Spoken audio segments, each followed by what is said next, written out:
speaking to the process of how we go about making the documentaries, is first off, we really put a value on spending time with people. It's about relationships, it's about getting to know people, and about reciprocal relationships. So not only are we asking them questions, but we're giving them an opportunity to ask us questions about our own lives.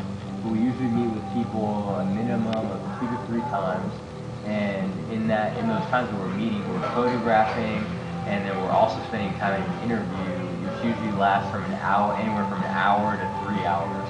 So each story that you're listening to or looking at is usually about 9 to 10 hours worth of audio total. Some of them will only be 3 hours worth of audio. Then Michael is taking that audio and editing it down to the 3 to 5 minute story that you're hearing.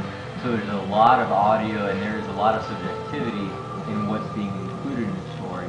So there's 2 principles that Michael is always holding on to when he's doing the edits and whenever we're doing our own projects together. And one, that is staying true to the story, to the person's reality.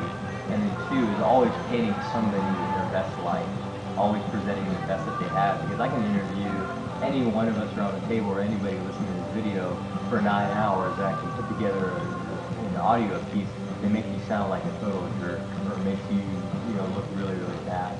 So we're always trying to give dignity and respect to the audio pieces that we're doing.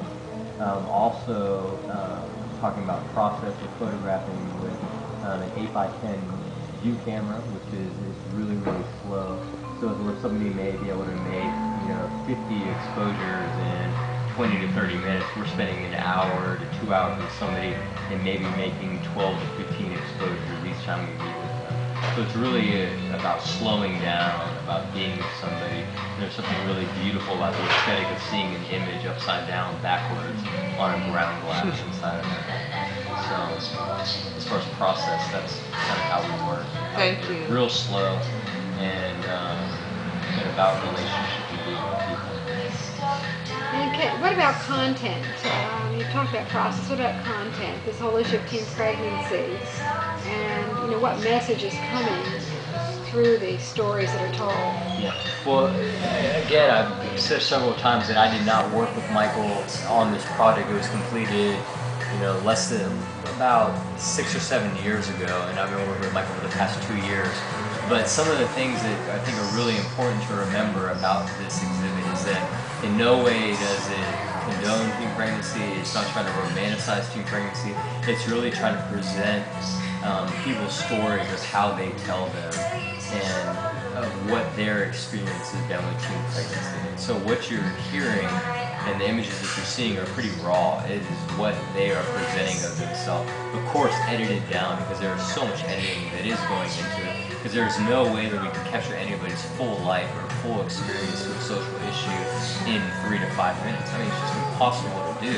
But for all practical purposes of us presenting that to the public, we have to do some kind of editing process down.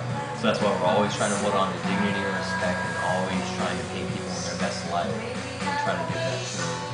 But I think teen pregnancy is really an umbrella issue. It's about so much more than just sex. It's about so much more than just a child. It is really about broken homes, broken relationships, intimacy, hunger, poverty. I mean, I could just go on and on and on about what the issue is really about. But it is about so much more than just that one issue that so many people try to put on of just being sex. It really is about so much more.